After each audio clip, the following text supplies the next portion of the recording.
Story number 1. The Last Walk. Norwegian winters are unforgiving. The darkness stretches for days. The cold gnaws at your bones. And the snow-covered landscape feels as desolate as the far side of the moon. It's the kind of place where secrets can hide forever. The man was found on New Year's Eve, 2002. His body lay on the shoulder of a remote road, his face twisted into a mask of terror. No wounds, no bruises, no signs of struggle. The official cause of death was a heart attack. But the locals whispered other explanations. They'd seen the footage. I was assigned to write a feature about the case for a Nordic crime magazine. At first, I thought it was just another unsolved mystery, an anomaly to be explained by science or coincidence. But the deeper I dug, the darker it became. The victim was Johan Madsen, a 52-year-old shopkeeper from Tromsø. He had no criminal record, no enemies, no history of illness. On the night of his death, Johan had been walking home from a friend's house. The road was empty, the snow untouched except for his footprints. The CCTV cameras near the intersection captured him walking briskly, his breath visible in the frigid air. At first, he seemed calm, but then his behavior changed. He began looking over his shoulder, his pace quickening. He stopped several times, appearing to speak to someone just out of frame. His gestures grew frantic, his head jerking from side to side. And then, without warning, he collapsed. That's where the footage ended. The police dismissed it as paranoia induced by hypothermia. But the locals weren't so sure. There's something wrong with that road, one woman told me, her voice hushed. People say they hear voices there, see things in the snow. What kind of things? I asked. She hesitated, her eyes darting to the window. It's not my place to say, but if you're smart, you'll leave it alone. I didn't. I visited the road where Johan had died. It was as remote as I'd imagined. A narrow stretch of asphalt cutting through dense forest. Snow blanketed the ground, muffling every sound. The air was so cold it burned my lungs, and the silence was oppressive. I stood where his body had been found, trying to picture his final moments. The CCTV footage played in my mind, his frantic gestures, his sudden collapse. The more I thought about it, the less sense it made. What could have frightened him so much? That's when I heard it. A whisper, faint and indistinct, carried on the wind. I froze, straining to listen. The sound was soft, almost melodic, but I couldn't make out the words. I turned, expecting to see someone, but the road was empty. The whisper came again, louder this time, and with it, a strange sense of dread. My skin prickled, and my breath came faster. I tried to shake it off, telling myself it was just the wind. But deep down, I knew better. That night, I reviewed the CCTV footage again. I'd watched it dozens of times, but something about it kept nagging at me. As I rewound the tape, I noticed something I hadn't before. A faint distortion in the corner of the frame, like static. It flickered briefly, then disappeared. I played the footage frame by frame, my heart pounding. The distortion grew clearer with each pass, forming a shape, a figure. It was tall and thin, its features obscured, but its presence was undeniable. Johan wasn't alone. I slammed my laptop shut, my hands trembling. I wanted to believe it was a glitch, a trick of the light, but the whispers from the road echoed in my mind, and I couldn't shake the feeling that I was being watched. The next day, I visited Johan's widow, Astrid. She was a quiet woman with tired eyes, her grief still fresh even after all these years. When I asked about Johan's final days, she hesitated. He was different, she said finally. Nervous, jumpy. He said he felt like someone was following him. Did he say who? She shook her head. He didn't know, but he started hearing things, voices, whispers. He thought he was losing his mind. My stomach tightened. Did he mention seeing anything? A figure. Maybe. Astrid's face went pale. You've seen it, haven't you? She whispered. That night, I dreamt of the road. I was standing where Johann had fallen, the snow crunching under my boots. The whispers surrounded me, growing louder, more insistent. I turned, and the figure was there, the silhouette stark against the snow. I stepped closer, and I realized it wasn't walking, it was gliding, its movements smooth and unnatural. Its face was a void, a swirling blackness that seemed to suck the light from the world. I tried to run, but my legs wouldn't move. The whispers became a roar, and the figure reached for me. I woke gasping, drenched in sweat. I left Tromsø the next morning, abandoning the story, the footage, the whispers, the figure. I couldn't explain any of it, and I didn't want to. But even now, thousands of miles away, I can't escape it. Sometimes, late at night, I hear the whispers again. They seep into my dreams, calling me back to that road, to the place where Johann fell. And I know, deep down, that it's not over. It's just waiting. Story number 2. The Whisper of the Snow.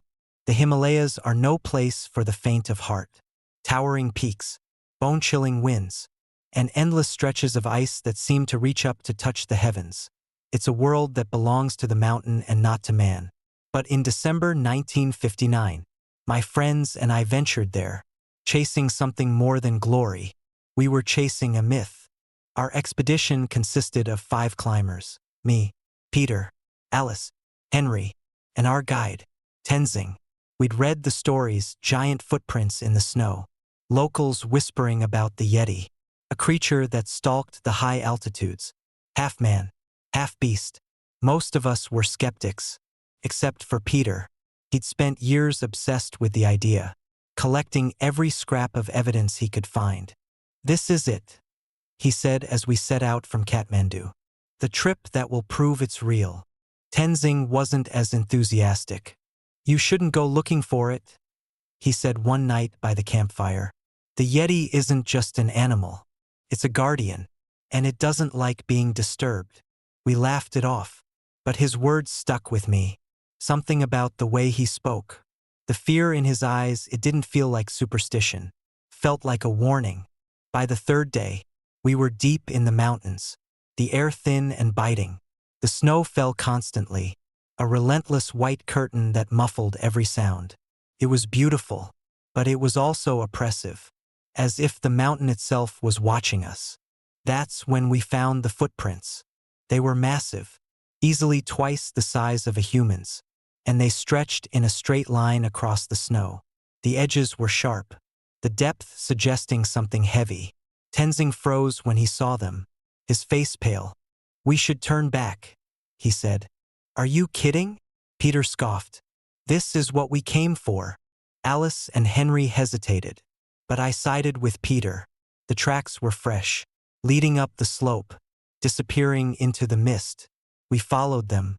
The higher we climbed, the more the mountain seemed to close in on us. The snow fell heavier, the wind howling like a living thing. The footprints led to a narrow pass, where the rocks jutted out like jagged teeth. "Keep going," Peter urged. We were halfway through the pass when the first sound came. A low, guttural growl that seemed to vibrate through the rocks. We stopped, exchanging nervous glances.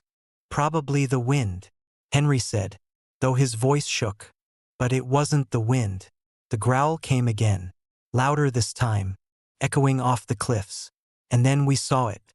At first, it was just a shadow, a massive shape moving through the mist. Then it stepped into view. The creature was enormous, covered in thick white fur that blended seamlessly with the snow. Its eyes were dark, almost black, and they locked onto us with an intelligence that was unmistakable. This wasn't just an animal. It was something else. Peter raised his camera, but before he could click the shutter, the Yeti let out a roar, a sound so loud and deep it felt like the mountain itself was screaming. The ground shook, and a wave of snow cascaded down the slope, knocking us off our feet. "Run!" Tenzing shouted. We scrambled down the pass, slipping and sliding on the ice. The creature followed, its massive strides eating up the distance. I could feel its presence behind us. the weight of its footsteps shaking the ground. Henry was the first to fall. He tripped on a rock, and before we could reach him, the Yeti was on him. His claws flashed, and Henry's scream was cut short. "Don't look back," Tenzing yelled. We ran until our legs gave out, collapsing in a narrow crevasse where the creature couldn't follow. The wind howled above us, carrying with it the faint sound of something moving through the snow. Peter was sobbing, his camera clutched to his chest. Alice stared at the ground, her face pale and blank. Tenzing sat with his back against the rock, his breathing ragged. "It's not going to stop," he said. That night, we huddled together for warmth, too afraid to light a fire. The darkness was absolute, the cold cutting through our clothes. Every sound, the crunch of snow, the whisper of the wind, set my heart racing. Around midnight, the growling started again. It was closer this time, a deep rumble that seemed to come from all sides. Peter gripped my arm, his eyes wide with terror. "We need to leave," he whispered. Before we could move, the Yeti appeared at the mouth of the crevasse. This massive frame blocked out the moonlight, casting us into shadow. His eyes glinted, and for a moment, I thought I saw something almost human in them. And then it charged. The next few moments were a blur. Snow flying, the sound of screams, the weight of the creature bearing down on us. I felt its claws rake across my back, the pain searing and blinding. Somehow, I managed to crawl away, slipping into a narrow crack in the rock. When I came to, the sun was rising. The crevasse was empty, the snow stained with blood. Peter, Alice, and Tenzing were gone. I was found days later by a search party, half frozen and delirious. They didn't believe my story. The official report said my team had been caught in an avalanche, their bodies buried somewhere in the snow. But I know the truth. The Yeti is real. It's not just a creature. It's a guardian, a force that belongs to the mountain. And it doesn't forgive trespassers. Sometimes, in the dead of winter, I hear the growl again, low and distant, like the whisper of the snow, and I know it's still watching. Story number 3. The Black Forest Haunting. When we moved to Black Forest, Colorado, in December 1991, felt like a dream come true. The house was a sprawling log cabin nestled deep in the woods, surrounded by snow-covered pines that seemed to stretch forever. My parents had saved for years to give us a fresh start, and this house was supposed to be it. But dreams have a way of twisting into nightmares. The first sign that something wasn't right came on our second night. I was unpacking boxes in my bedroom when I heard footsteps in the hallway. They were soft but deliberate, like someone pacing just outside my door. "Mom," I called. No answer. When I opened the door, the hallway was empty.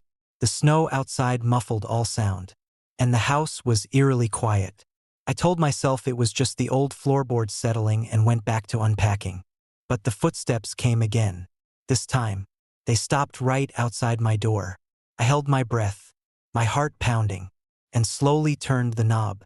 Nothing. Just an empty hallway and the faint scent of something metallic in the air. Over the next few weeks, the noises became more frequent. Footsteps in the middle of the night, doors creaking open and slamming shut on their own. My mom blamed the wind. My dad said it was the house settling, but I wasn't convinced. One night, I woke to the sound of laughter, soft, childlike giggles echoing through the house. I sat up, straining to hear. The sound seemed to come from the living room. "Hello," I whispered. The laughter stopped. I tiptoed down the stairs, the wood cold against my bare feet. The living room was dark, the shadows long and shifting. But as I turned to go back upstairs, I saw it, a figure standing in the corner, its silhouette barely visible in the dim light. "Who's there?"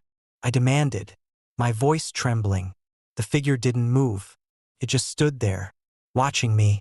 I ran back to my room and locked the door, but I didn't sleep that night. Things escalated quickly after that. My mom started finding objects moved from their usual places, her coffee mug on top of the fridge, a pair of scissors stuck in the wall, My dad dismissed it as forgetfulness, but she insisted she wasn't imagining it. The lights would flicker at odd hours, and the air in certain parts of the house grew icy cold. No matter how high we turned up the heat, my younger brother, Tommy, started talking to someone he called the Shadow Man. "He stands in the corner and watches me," he said one morning over breakfast, his voice matter of fact. My mom nearly dropped her coffee cup. "What does he look like?" Tommy shrugged. "Just a shadow, but he has red eyes." My parents finally called in a paranormal investigator after my mom woke up with scratches down her back.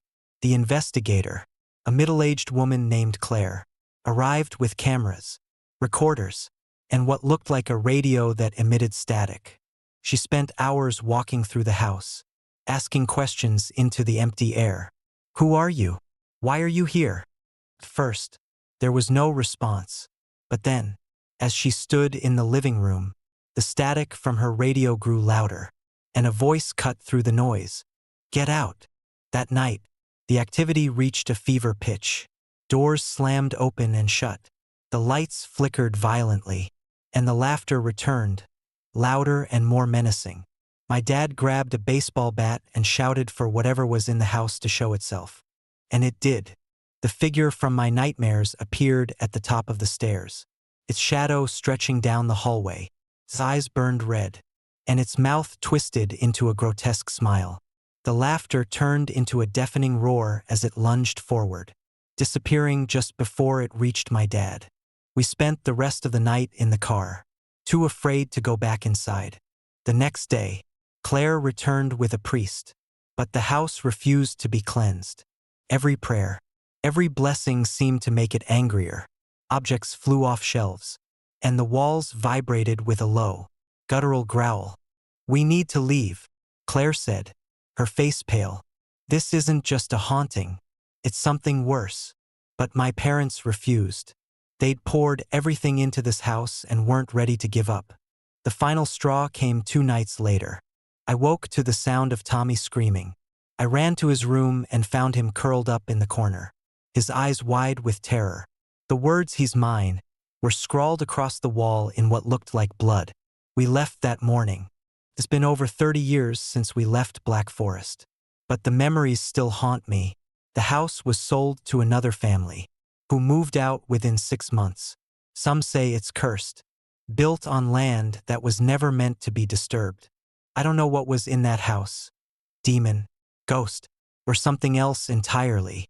But I do know this: it didn't want us there, and it made sure we never forgot. Story number 4. Krampusnacht.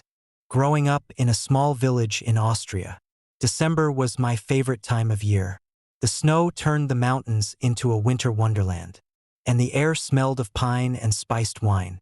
But December wasn't just about Christmas. It was also the time of Krampusnacht, the night of Krampus. Every December 5th, the village would light bonfires, and men dressed as Krampus would march through the streets, rattling chains and cracking whips. They wore grotesque masks, with long horns and snarling mouths, meant to terrify children into behaving. For most, it was just a tradition, a bit of festive fun. But not for my family. My grandmother, Oma, always warned us to stay inside that night. "Krampus isn't just a story," she'd say, her voice trembling. "He's real, and he's always watching." I didn't believe her. Not until the year my brother went missing. It was December 5th, 1992, and the village was alive with the sounds of laughter and cowbells. I was 10, and my brother Lucas was 8. We'd begged our parents to let us watch the Krampuslauf, the parade of Krampus, and after much pleading, they finally agreed. "Stay together," my mother warned, her eyes stern, "and don't go near the forest." The forest. Oma always said that's where Krampus took the naughty children, dragging them away in his sack to punish them. "Nonsense," my father would say, "just a story to scare kids." That night, as the parade began, the air was electric. The Krampus figures marched through the snow, their chains clanking, their whips snapping. Lucas clung to my hand. his eyes wide as one of them leaned down and snarled in his face. I laughed, thinking it was all in good fun. But then Lucas let go. I didn't notice at first. The crowd was thick, and the Krampus figures were everywhere, their masks blurring together in the firelight. But when I turned around, Lucas was gone. "Lucas!" I called, my voice lost in the noise. Panic set in. I pushed through the crowd, searching for his blonde hair, his red scarf. "Lucas!" I shouted, louder this time. The Krampus figures ignored me, their laughter echoing in the cold night air. And then I saw it. The figure, taller than the others, standing at the edge of the forest. Its horns were longer, its fur darker, and its eyes glowed a deep, menacing red. It held a large sack slung over its shoulder, and I swear I saw it move. "Lucas!" I screamed, running toward the figure. The Krampus turned and disappeared into the trees. I followed without thinking, the cold biting at my skin as I plunged into the forest.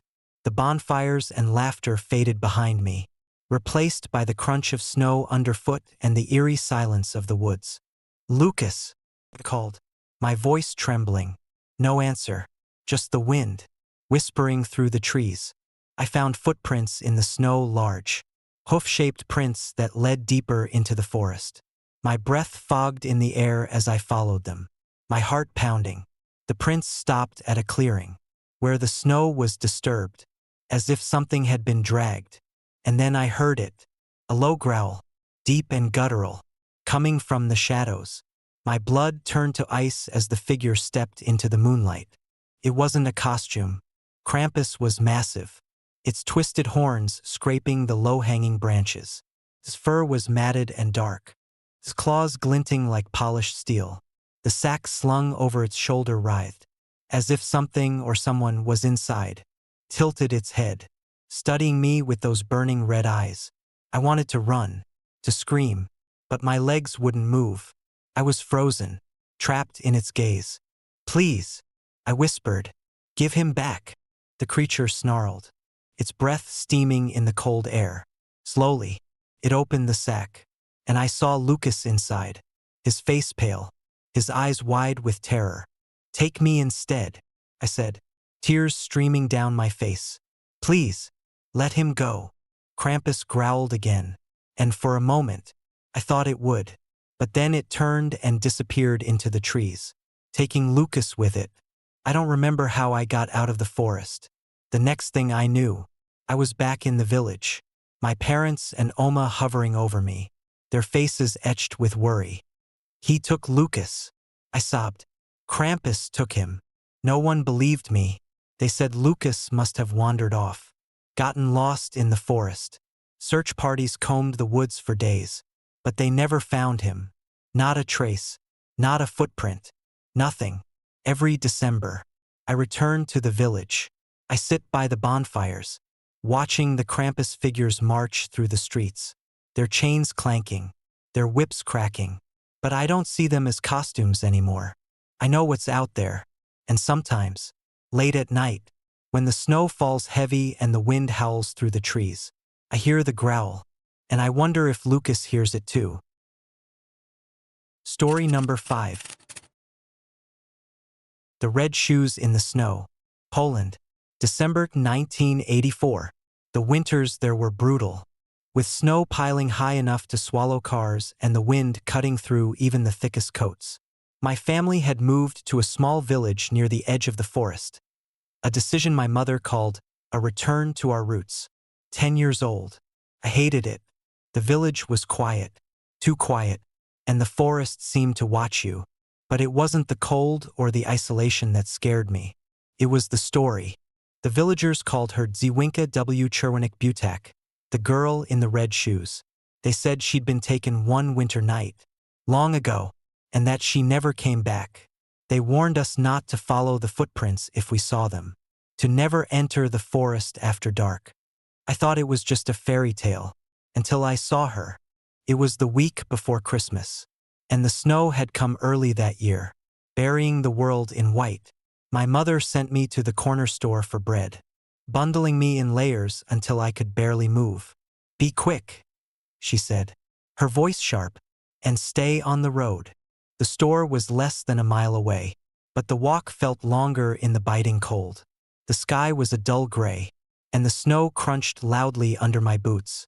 I passed old houses with chimneys puffing smoke and nodded to a farmer trudging through the drifts.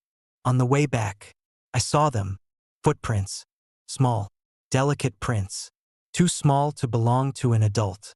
They were fresh, pressed into the snow like tiny scars, and they led off the road, toward the forest.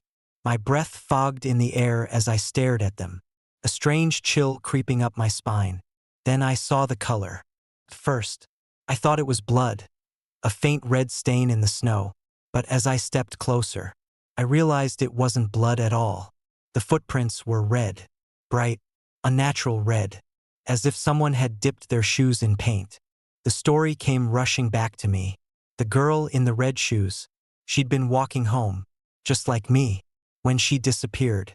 They found her footprints leading into the forest, but she was never seen again. My mother's warnings echoed in my head. Don't follow them. Stay on the road. But I was a child, and children are curious. I followed the footprints. They led me away from the road, the snow swallowing the sound of my steps. The forest loomed ahead, the trees black against the pale sky. The footprints wound between them, weaving through the undergrowth like a trail of breadcrumbs. "Hello," I called, my voice trembling. The only answer was the whisper of the wind. The deeper I went, the darker it became. The trees blocked out the sky, their branches twisted and skeletal. The footprints were the only splash of color in the endless white, pulling me forward like a thread unraveling from a spool. And then I saw her. She was standing in a clearing, her back to me. She wore a thin, tattered dress that didn't belong in this weather, and her hair hung in dark, tangled strands. But it was her shoes that I couldn't look away from, bright red, gleaming even in the dim light. "Are you okay?" I asked, my voice barely above a whisper. She didn't move. I stepped closer, the snow crunching under my boots. "Do you need help?" Slowly, she turned. Her face was pale, her eyes wide and dark. She didn't look cold, though her breath didn't fog the air. Her lips parted, and for a moment, I thought she was going to speak. But instead, she smiled. It wasn't a kind smile. The wind picked up, whipping around us and filling my ears with a low, guttural hum. The girl stepped toward me, her movements jerky, unnatural. Her smile grew wider, too wide, stretching her face into something inhuman. I stumbled back, my legs trembling. "Stay away!" But she didn't stop.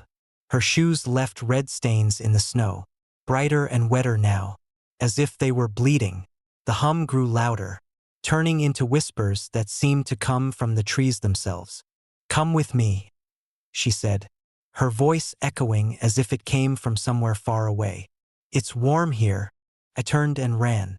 The forest seemed endless, the trees closing in around me. The whispers followed, growing louder, sharper, until they were a cacophony of voices. The snow clung to my boots, dragging me down, but I didn't stop. When I finally broke through the tree line, the road was empty, the village lights faint in the distance. I didn't look back. I didn't dare. My mother was furious when I burst through the door, covered in snow and gasping for breath. "What were you thinking?" she yelled. "The forest isn't safe." I tried to tell her about the girl, about the footprints, but she wouldn't listen. "It's just a story," she said. "You let your imagination get the better of you." But that night, as I lay in bed, I heard the whispers again. The next morning, the village was in an uproar. A boy had gone missing, a neighbor's son, just 7 years old. His footprints had been found leading into the forest, small and red. They never found him. I left the village years ago, but the memory of that winter still haunts me. Sometimes, when it snows, I see her in my dreams, standing in the clearing, her red shoes gleaming, and I hear her voice, soft and sweet, calling me back. Story number 6. The Ghosts of Jonestown. I never wanted to visit Jonestown. The very name sent shivers down my spine, conjuring images of bodies sprawled across the jungle floor, their faces frozen in agony. But when the assignment landed on my desk, an investigative piece for the 40th anniversary of the tragedy, I couldn't say no. I told myself it was just a story, but some stories don't let you go. The flight to Guyana was uneventful, a blur of clouds and turbulence. I spent most of it reading about Jim Jones and the People's Temple, the utopian dream that turned into a nightmare. Nearly 900 men, women, and children dead, poisoned by cyanide-laced punch on his orders. It wasn't just suicide, it was murder, orchestrated by a man who called himself a prophet. When we landed in Georgetown, my guide, a local named Sam, was waiting for me. He was a wiry man with a sharp tongue and a cigarette permanently perched between his fingers. "You sure you want to go to Jonestown?" he asked as we climbed into his truck. "Why wouldn't I?" I shot back, though my stomach churned at the thought. He shrugged. "The jungle doesn't forget, and neither do they." The road to Jonestown was long and grueling, a twisting path through dense, suffocating greenery. The air grew heavier as we approached, the jungle pressing in on us from all sides. By the time we arrived, the sun was setting, casting the clearing in a sickly orange light. Jonestown was little more than ruins now. The wooden buildings had rotted away, consumed by time and the relentless jungle. But the air was thick with something I couldn't name, a presence that clung to my skin like sweat. "This is as far as I go," Sam said, lighting another cigarette. "I'll be back in the morning. Don't stay too long." I laughed nervously. "What's going to happen? The ghosts of Jonestown are going to get me?" He didn't laugh. I wandered through the clearing, my footsteps muffled by the soft earth. The remnants of the pavilion still stood, a skeletal frame tangled with vines. This was where it had happened, where Jones had gathered his followers and handed out the poison. I imagined their faces, their fear, their desperation. Some had taken the drink willingly, believing Jones's lies about a better world. Others had been forced, their screams drowned out by his droning voice. And then there were the children. Night fell quickly in the jungle, the darkness absolute. I set up my tent near the edge of the clearing, but sleep didn't come. The silence was deafening, broken only by the occasional rustle of leaves or the distant call of an animal. And then I heard it, a faint whisper, carried on the wind. At first, I thought it was the jungle, a trick of the trees, the sound of leaves brushing together. But it grew louder, more distinct, voices, overlapping and urgent, like a crowd murmuring just out of sight. "Help us!" I sat up, my heart pounding. The whispers seemed to come from all around me, circling the clearing like a swarm of insects. I grabbed my flashlight and stepped outside, the beam cutting through the darkness. The jungle was still, too still. I followed the whispers to the pavilion, my hands trembling as I climbed the crumbling steps. The air was thick with the smell of decay, though there was nothing there but vines and broken wood.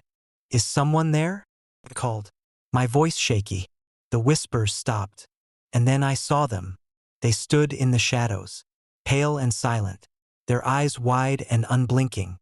Men, women, children, all of them watching me with faces that were too still, too perfect, like porcelain dolls.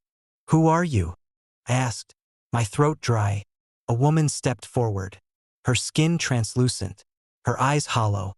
She opened her mouth, but no sound came out. Instead, the whispers returned, louder now, filling the air with a cacophony of voices. "Help us," they said. "He's still here." The flashlight flickered, and for a moment, the shadows seemed to move. I spun around, the beam catching a figure at the edge of the pavilion. It was him. Jim Jones stood there, his sunglasses reflecting the light, his smile thin and cruel. He didn't move, but I felt his presence like a weight pressing down on me. "You shouldn't have come," he said, his voice a low growl. The whispers turned to screams.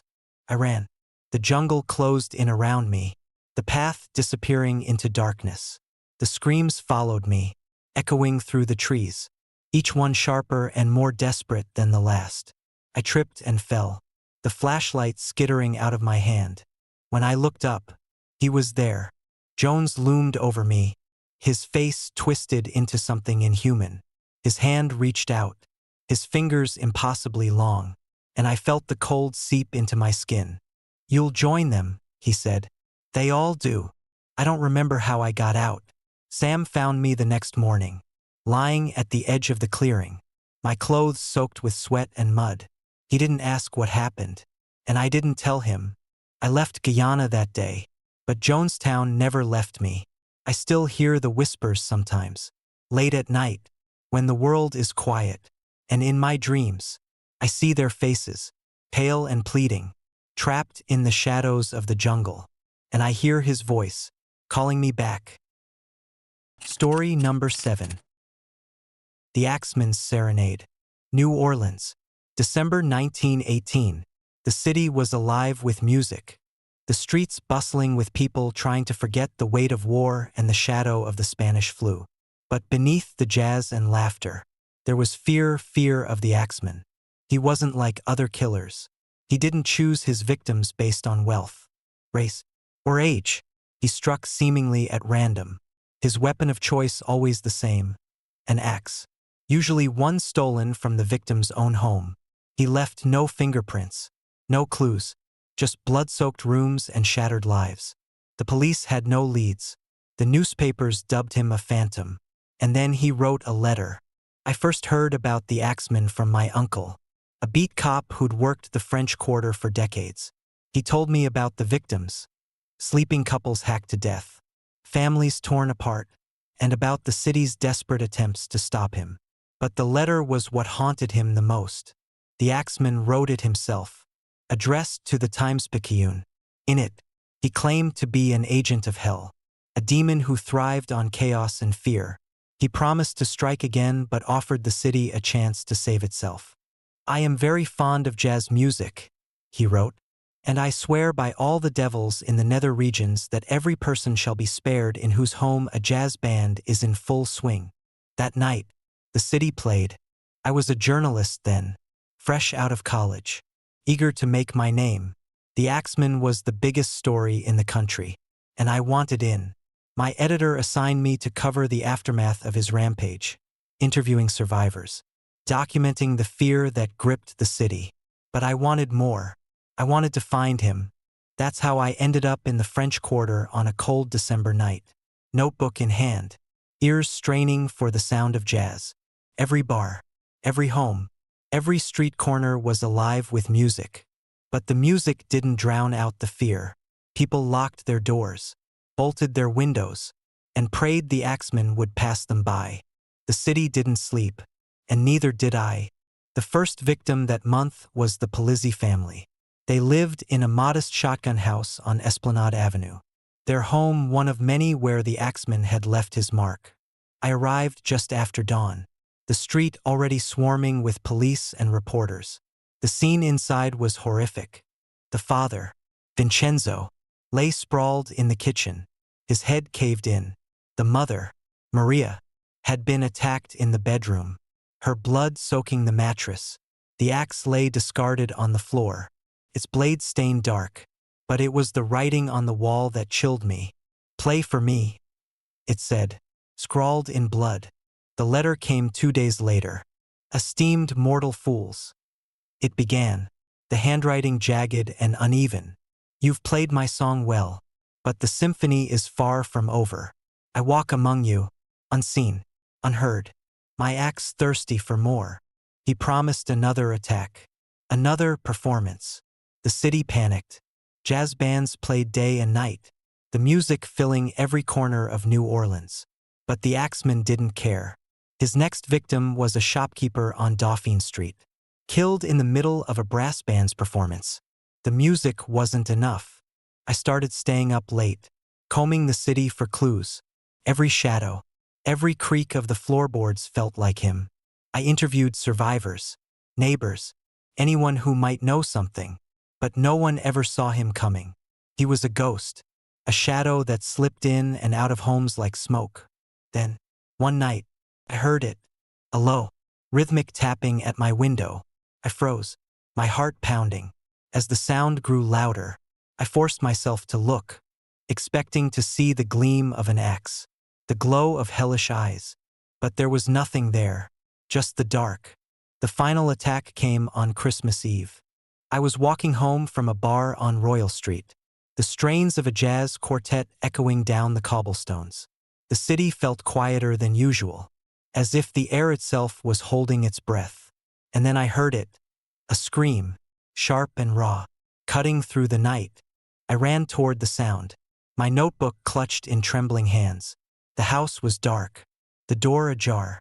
Inside, the scene was chaos. Overturned furniture, shattered glass, and blood, so much blood. The family, a man, a woman, and their young daughter lay in the living room, their bodies twisted and broken. The axe was embedded in the floorboards, its handle splintered, and on the wall, in letters smeared and dripping, were the words, "Merry Christmas." I left New Orleans after that. The axeman was never caught. His killings stopped as suddenly as they began, leaving the city to wonder if he'd died, moved on, or simply decided he'd had his fill. But his shadow lingered, a reminder of the terror that had gripped the streets. I still hear the jazz sometimes, late at night. The notes are sharp and discordant, like the cries of the dead. And when I close my eyes, I see the writing on the wall, the bloody words that promised more than we could ever understand. The axeman wasn't a man. He wasn't even human. He was something worse. And he's still out there, waiting for the music to stop. Story number 8. The Fire on Christmas Eve. Christmas Eve, 1945. Should have been a night of joy and celebration for the Sauter family. Their home in Fayetteville, West Virginia, was filled with the sounds of laughter, the smell of pine, and the warm glow of lights. But by morning, everything was gone: the house, the warmth, and, most hauntingly, 5 of their children. It's a story I grew up hearing, a dark legend in our small town. My grandfather, who was a firefighter that night, never spoke of it directly, but I'd overhear snippets of hushed conversations between my parents and neighbors. As an adult, I became obsessed with finding out the truth. What I found was a nightmare that refuses to let go. The Sauter family was large: George, Jenny, and their 10 children. One son had gone off to war, leaving 9 kids at home. George, a successful businessman with strong opinions about the world, was a divisive figure in town. Some admired him, others despised him.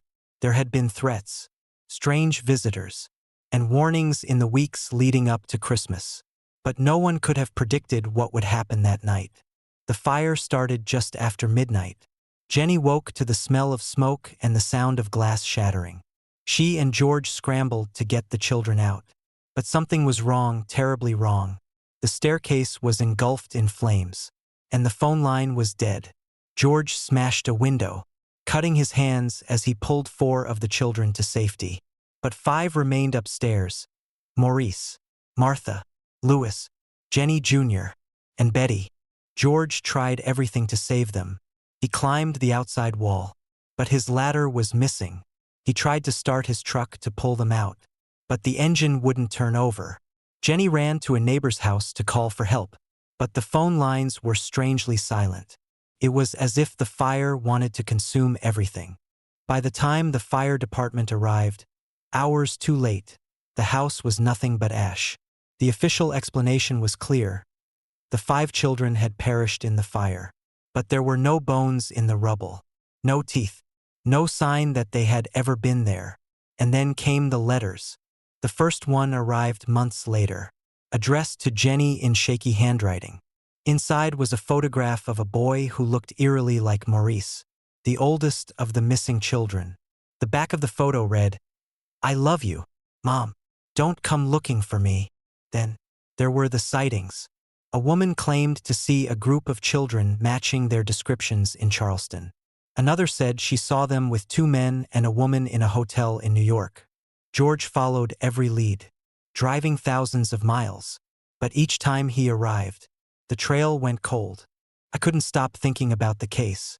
In 2010, I decided to visit the site where the Sodder home once stood. The land was overgrown, but the foundation was still visible, a scar on the earth. As I stood there, imagining the chaos of that night, I heard something, a faint whisper, like a child calling from the woods. "Help us!" I turned, heart pounding, but saw nothing, just trees swaying in the cold December wind. The dreams started after that. I'd wake in the middle of the night, drenched in sweat, with the sound of laughter echoing in my ears. Sometimes, I'd see the children, their faces pale and blurred, standing just beyond the reach of the firelight. One night, I dreamt of the fire itself. I was inside the house, smoke filling my lungs, the heat unbearable. I heard a voice, a deep, guttural whisper, coming from the flames. "They're mine now." The more I dug into the case, the stranger it became. Witnesses reported seeing unfamiliar men watching the Sodder house in the weeks before the fire. A salesman had visited George, trying to sell him life insurance and warning that his house would go up in smoke if he didn't buy. The missing ladder was later found in a ditch far from the house, and the phone line hadn't been cut by the fire, it had been severed. I tracked down old records, scoured newspapers, and interviewed anyone who would talk. Most people had nothing new to offer, but one old man, a retired police officer, told me something that sent chills down my spine. "There was a black car," he said, his voice shaking, "seen driving away from the house that night. No one followed it. No one wanted to." I returned to the site one last time on Christmas Eve, the anniversary of the fire. Snow covered the ground, muffling my footsteps. As I stood there, I felt it again, the presence, the weight of unseen eyes. And then I heard them. Laughter, faint and childlike, carried on the wind. It came from the trees, growing louder, more insistent. I followed it, my flashlight cutting through the darkness. The laughter turned to whispers, and then to cries. "Help us!" The light flickered, and for a moment, I saw them, 5 children standing in a clearing, their faces pale, their eyes wide with fear. They reached out to me, their mouths moving soundlessly. Behind them, the shadows shifted, forming into something tall and monstrous. The light went out. I woke up hours later, lying in the snow. My flashlight was broken, and my hands were numb from the cold. The clearing was empty, but the whispers lingered in my mind. I left Fayetteville after that, but the dreams never stopped. Every Christmas, I see their faces, hear their voices. I don't know what happened to the Sodder children that night, if they were taken, if they're still out there, or if something darker claimed them. But I do know this: the fire wasn't the end. It was just the beginning, and whatever watches from the shadows of that clearing isn't done.